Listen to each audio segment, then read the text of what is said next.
Hope you enjoyed the footballing weekend. Boy, we had a lot to watch and the games were good. You had Der Klassiker in Germany. You had the Madrid derby. You had the Manchester derby.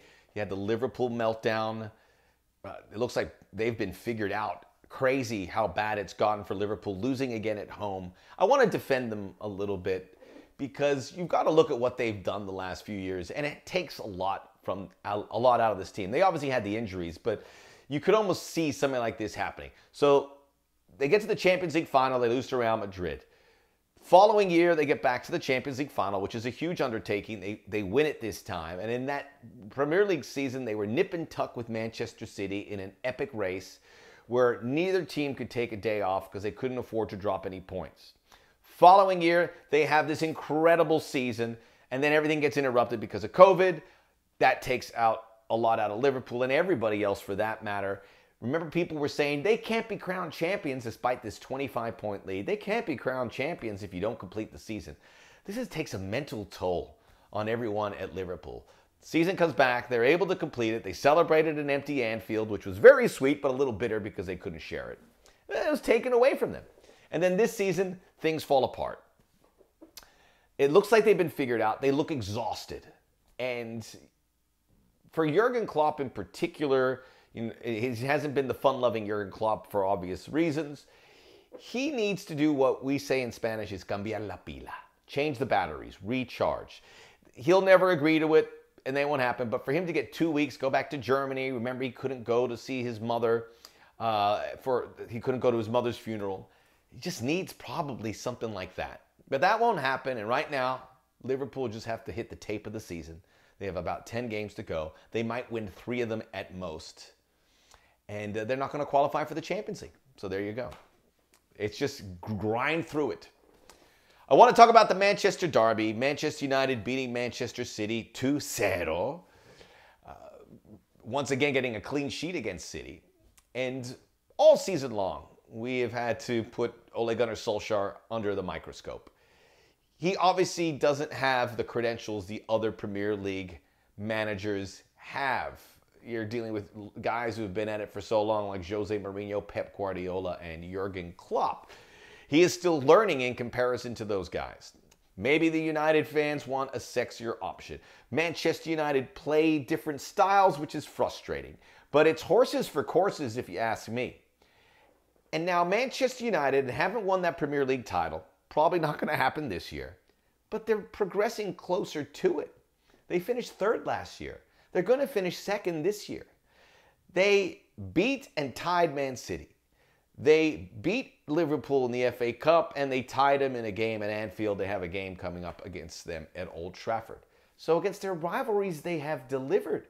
They've gotten the results. This is a team that hasn't lost games. What happens is they're winning a game, and then they gave away a goal late and had to settle for a point. But they're not losing to anyone. And in the big 6 games, they get results. They get at least a point against those other big clubs. So what's the big issue? This has been a really good season for Manchester United. This was the cherry. They're not going anywhere. They're going to get better. Paul Pogba's going to return. I hope Marcus Rashford's okay. But they're going to get better. This is a good season. Ole Gunnar Solskjaer is coming back next year because he earned it. Okay? All right.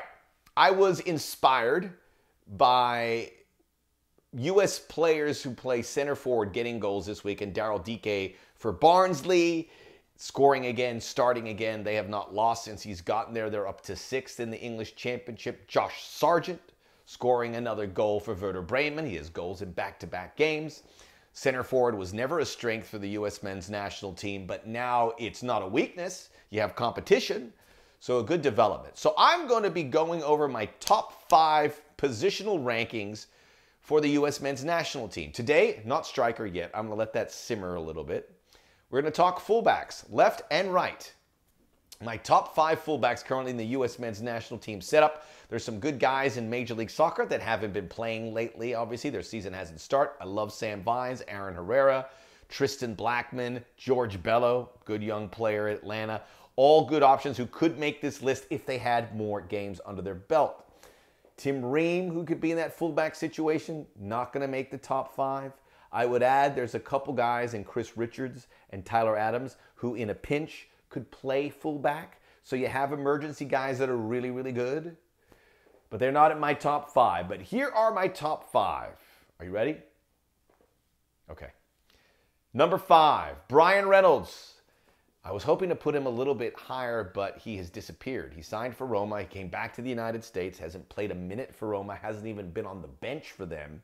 So it's frustrating. But he's a young player, and we can be patient. And Roma do believe in the talent. He could, I'd like to see him as the starting right back because of his size and his ability to cross the ball in.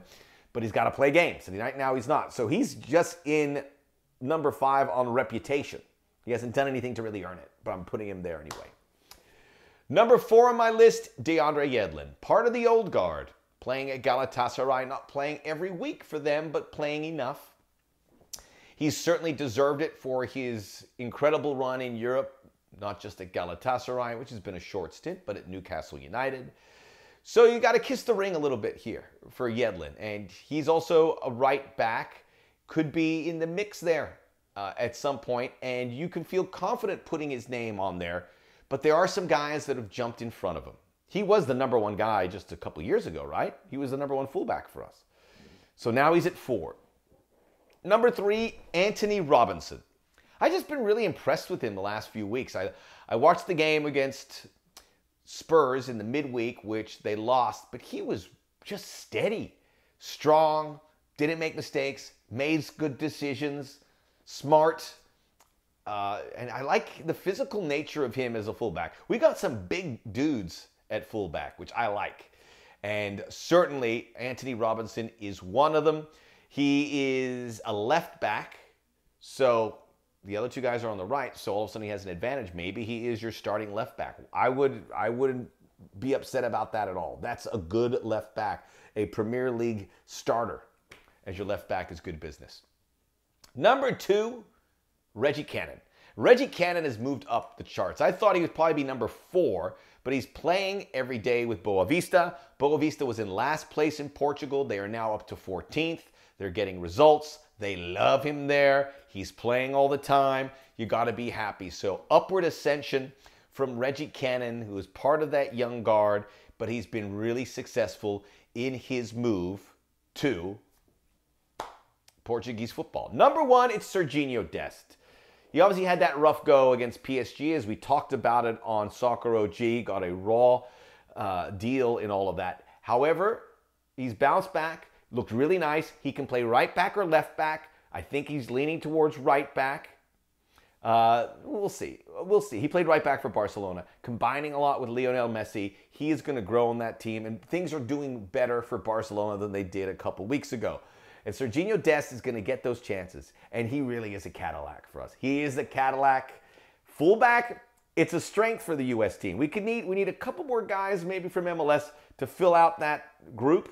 And it would be a legitimate strength that most countries would love to have. A guy starting for Barcelona, a guy starting in the Premier League, pretty decent. Make sure you subscribe to the Soccer OG. More top 5 lists coming in. And settle down, Manchester United fans. You're good.